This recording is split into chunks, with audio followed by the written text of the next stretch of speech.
Hey everybody, Hoosier Jedi here with another review for you. This time reviewing the first two episodes of Season 2 of Agent Carter.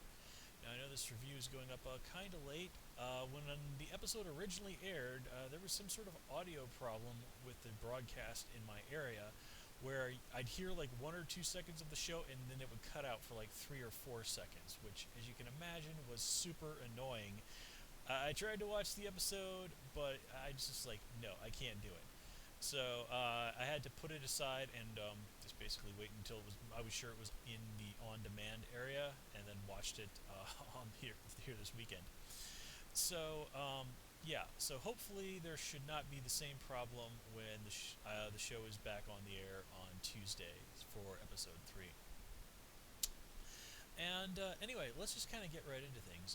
And in general, I thought these first two episodes were okay, but not quite as slam bang as what we got in season one. Here, now in all fairness, though, they're taking the time. In all fairness, though, I'm thinking kind of back to season one as a whole. If I remember correctly, it did sort of take the 1 or 2 episodes to really get the ball rolling in season one too. So I'm not going to hold that too strongly against the show. Um, Now here, they're moving the show from New York to L.A., which is certainly cool. L.A. in the 1940s is certainly a very interesting setting, and it's a big contrast to New York, of course. The great East Coast West Coast thing is, well, let's just say it was a thing long before rap music became a thing. But anyway, it also kind of gets Peggy out of New York and into a place where she's around people who are, in general, a little bit more sympathetic to her. D'Souza, is of course, had a bit of a thing for her, and does genuinely respect her. While Thompson, back in New York, well, he does respect her, but his whole thing is he's really about saving face. He's all about his own image in a lot of ways, and that's his real Achilles heel. That's what caused him to lie about having killed those surrendering Japanese soldiers back during the war. It's what caused him to really deny Peggy the credit that she deserved when he was mistakenly given credit for the whole thing last season. And it's what leads him to try and interrogate, basically kick Peggy off to the West Coast and try and claim the glory of squeezing useful information out of Dottie himself. And of course, that completely blows up in his face because Dottie ain't scared of this guy. She's run up across 100 jokers just like him, and yeah. And this, of course, really does not go Thompson's way. It does, however, make for a great chance to bring Kurtwood Smith into, and his character, whose name I don't really remember, into the whole situation. And wow, how awesome is it that the Marvel Cinematic Universe, even though we're talking about TV here, got Kurtwood Smith on board. I mean, they had John Glover pop up last season on Agent Carter, which was super awesome because John Glover is amazing. Now, most people kind of know Kurtwood Smith as the cranky dad from that '70s show, but that really undercuts him as an actor. I mean, he is a guy with serious dramatic acting chops, and no small amount of, well, let's just say, his performance as one of the main bad guys in the original RoboCop from the '80s. Oh, that is amazing stuff. I love him in that role. Also, surprisingly, he was one of the main guys between those that terrible Thunder Lizards thing that aired alongside the Eek the Cat cartoon back in the '90s. How in the world he got involved in that, I have no idea. But if you actually go and check the credits, he was one of the main people behind that show. Just some weird Kurtwood Smith trivia for you. And it's very obvious that his FBI agent character is playing Thompson like a fiddle at the behest of Hydra. And that's the whole thing. I mean, you have to look at it carefully, but that's what the pin is. It's very reminiscent of the version, shall we say, of the Hydra logo that was used on the space mission to that planet on Agents of Shield. And that crazy space plane is also a pretty good candidate for where the stuff got sucked into the crazy zero matter went through. That, or maybe the Dark Force dimension. I don't know. But I think the Dark Force dimension is probably something they're going to save for maybe Doctor Strange or whatever. But again, that's just me spitballing. But anywho, Thompson totally getting played. And it is sort of sad to sort of see him continuing down this road of just basically dicking Peggy over for his own benefit. But, we can always kind of hope that maybe he pulls his head out of his ass eventually. Didn't really have anything that much to say about Dottie either. I was a little surprised at how easily Peggy was able to take her down this episode. I mean, she was sort of that real major antagonist last time around. And, I mean, she's a full-on, fully fledged, trained Black Widow. And the Peggy Dottie throwdown, that was kind of an epic thing in at the end of last season. Here, it's like, come on, really? Of course, one also has to wonder why the heck that Dottie just didn't get out of town. But I have a feeling that whole copying Peggy's look when robbing the bank, yeah, that's going on because Dottie was seemed like she was starting to get more than a little obsessed with Peggy by the end of last season. So I think she may have been sticking around town just for the chance for a rematch. But Dottie's apparently willing to trade information for prison time because let's face it, how hard is it going to be hard for a Black Widow to bust out of jail? Not too hard. But anyway, again, nothing really huge to say about her. I definitely did love that whole thing where she just makes Thompson out to look like a complete and utter punk, which is totally what he deserved. Moving on, kind of sad that Peggy's roommate, her name escapes me, friend from Angie. Angie, wasn't it? Was it Angie? She's not around. Instead, they've gotten the secretary lady. Again, I don't remember her name. Who looks like she's going to be filling the gal pal role, as well as looks like Jarvis's wife is going to be stepping into that. And I definitely like that what they're doing with Jarvis's wife. I can't remember her name either. I'm getting old. My brain's getting bad.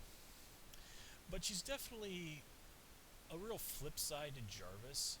But she does really mesh with him well. It's very nice to see those sort of lovey-dovey scenes they have with each other. And she and Peggy hit it off really quickly. So that's cool. I definitely do like that. D'Souza, nothing really huge to say about him. I'm kind of wondering if that whole thing with this Violet, the nurse that he's in love with, is gonna she's gonna turn out to be a Hydra agent or something. But I don't know. I do like that he is at least he's cool. Like he's being cool about this.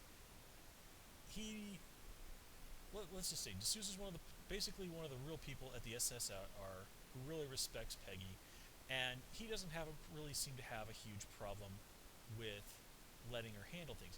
He's still got a way to go, but I mean, at the end of the day, he's a good dude who's willing to give her at least some of the respect that she deserves. Now, I imagine some folks are probably going to be a little twitchy about the fact that he referred to a black person using the word colored. Okay, folks, I'm sorry. That's just how it was back in the 1940s. And I'm one of those people, I personally have a humongous disdain for politically correct history. And actually, that's one of the kind of the things that sort of bothered me a little bit about this episode and the character of Wilkes. Now,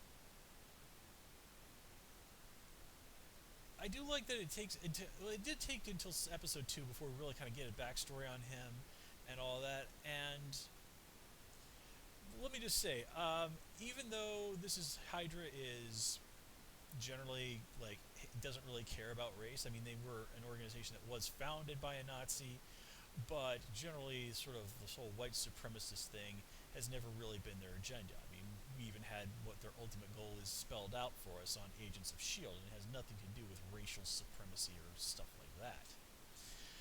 But still, this guy, Wilkes,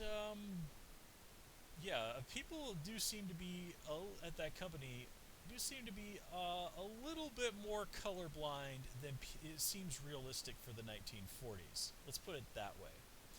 And there's that bit where he asks Peggy out, and I'm watching that. I'm like, "Whoa, dude! This is 1947. A black guy asking out a white woman in 1947. Now, in all fairness, LA was a little bit more liberal about that sort of thing than the rest of the country, but this is the 1940s. And this is like, that was, let's just say, that was the sort of thing that in a lot of other places in America back then would get a black dude killed. Here, I mean, he'd have been in L.A. He'd have been lucky if he just got beat up by a bunch of dudes. And remember, this is 1947, only 3 years after the Zoot Suit riots. And if you know anything about California history, long story short, that was some pretty serious racial rioting going on with people attacking, well, at the time, primarily folks of Mexican ancestry, but black people and Filipinos also got on the receiving end of it. So yeah, Wilkes, that was a bit of a shocker, and him taking a white lady to a mostly black club, yeah, that probably would have gotten him the stink eye from some of the black patrons. And I even love how like the bad guys even send a white dude into the black club, and there's like no reaction to this. I mean, you're gonna draw a lot of attention, man. Seriously, can't Hydra find a black guy who's willing to do dirty work for them? It kind of makes sense that they would have something like that for certain situations. But all right. Well, let's not get into it. Now, in all fairness, they don't completely ignore this whole situation. Oh, and before we get into that, one thing that really creeped me out was when we were at that company. I can't remember it. There's this mural on the wall of black people picking cotton. I like, ooh, well, there's a lot you could read into that, but yeah. So I think we're just gonna leave it at that. But yeah, I like that they don't completely ignore that there's some racial situations going on. Like they deal with the racist jerk at the diner or the bake shop or whatever the hell that was. Just seeing that guy refer to a grown adult man as boy. Well, again, that's how it worked back then. That's just how things were. And then Wilkes kind of gets into his backstory, talking about growing up nowhere and how he was always hearing as a kid, you can't have these things, you can't do these things because of who you are and where you come from. And his story of how he transitions from picking oranges to being a physicist and all of this, it seems a little thin. I have a feeling that probably would have been a little bit more difficult than it seemed, but hey, it's TV. It's TV, and it's most certainly not a documentary about race in the early part of in early 20th century America. So, all right, all right. But anyway, I do like how he is a reasonably well fleshed out character. It's hard not to sympathize with somebody in a situation like that. And he does seem to very quickly totally latch on to showing Peggy the respect that she deserves. And Peggy, despite herself, she is definitely more than a little attracted to the guy. Let's see here. What else do I want to say? Um, Nothing particular to say about Chadwick. Now, his wife, Whitney Frost. Now, she's interesting. In the comics, her counterpart is, of course, Madame Masque. Or maybe Madame Masque, but the way they spell it with like a Q and all that, I've always pronounced it Masque. Uh, Mask. Wait, isn't that how they spell it with in Mask of the Red Death? Okay, I guess I should probably call her Madame Masque. Whatever. All right, we'll just say Madame Masque for the moment. Um, Now she's primarily an Iron Man enemy, which okay, we've got Howard Stark, who's probably going to turn up, and Jarvis is running around. Um, I remember though that basically her story in the comics, if I'm remembering correctly, is she was basically a part of the Magia, which is basically the super mafia, and that's kind of her thing. Again, she's not a character I'm super familiar with. I've read a few stories with her, and she's just basically evil Bond girl in a funky mask. That's kind of the best way that I can put it. And she's also sometimes sleeps with Iron Man, even though she's an enemy of his, because that's what it's like to be Tony Stark. So, reimagining her for this time, you know what? That's something I can roll with because hey, evil Bond girl. Well, it's the sort of character that makes the perfect sort of foil for Peggy. I mean, we already have one of them. Why not two, right? Um, Now, this whole zero matter thing, that doesn't really ring any bells, but that doesn't mean that they're not calling something that I would know from the regular Marvel universe, from the comics, just by a different name. Now, the idea of some of this stuff being in her head and on her face, ooh, that's interesting. I got no idea where they're going with that. Although, if the place where that stuff got sent really is like the Dark Force dimension, which does actually seem to be in keeping with what I know about it now that I stop and think about it, because they talk about like, oh, it's drawing in all this heat, it's drawing in all this cold, drawing in all this energy. People oftentimes, if they get spit out of the dark force dimension, are always like cowering and freaking out and like going on about how cold it is and oh yeah, there's like demons and stuff there. So yeah, that I'd say might be a really cool possibility. I mean, how awesome would it be if they were to introduce maybe Cloak and Dagger at some point into the Marvel Cinematic Universe? What with Cloak being tied very directly to the Dark Force dimension, and Cloak and Dagger being pretty cool characters in general. But I guess we'll see. Also, characters who could easily be reimagined as humans. So yeah. But anyway, um, nothing really huge to say about her here. Definitely didn't have anything to say about Chadwick. Um, it does seem a bit odd that Hydra is so short-sighted. I mean, Chadwick and Whitney do have a good point that this thing, this zero matter stuff, this does really seem to be kind of a big deal. And I did sort of like that they're interplay between each other, sort of like bouncing between aggression and what seems to be genuine affection. It's something we don't really see a lot with villainous characters. But that kind of covers everything I had to say with her. Jarvis proves to be absolutely hilarious, as always. Him dealing with the flamingo, that whole little stuff about with him and the flashlight, and that bit where he's exercising.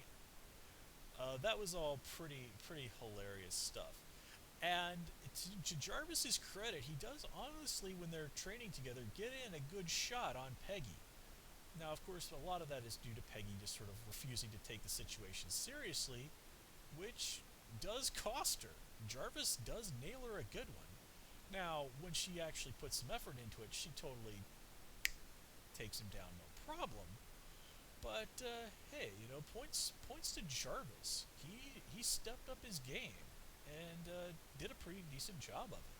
So I'm looking forward to Jarvis himself becoming a little bit more of a badass. That'll be very cool. And of course, it's very fun to watch Jarvis and Peggy interact, just because they're hilarious and awesome together. But it's especially awesome when they're like getting together and they're like being really British together. Yeah, British. I've turned it into a verb. I'm an American. That's what we do. Nouns, verbs, adjectives. They are clay in our hands. And with that bit of linguistic imperialism, I'm going to end it here. As always, guys, please comment, rate, and subscribe. Of course, you can follow me on Twitter at Hoosier Jedi, and also please join me on Tumblr at Jedi Reviewer. Until next time, take care and have a good one.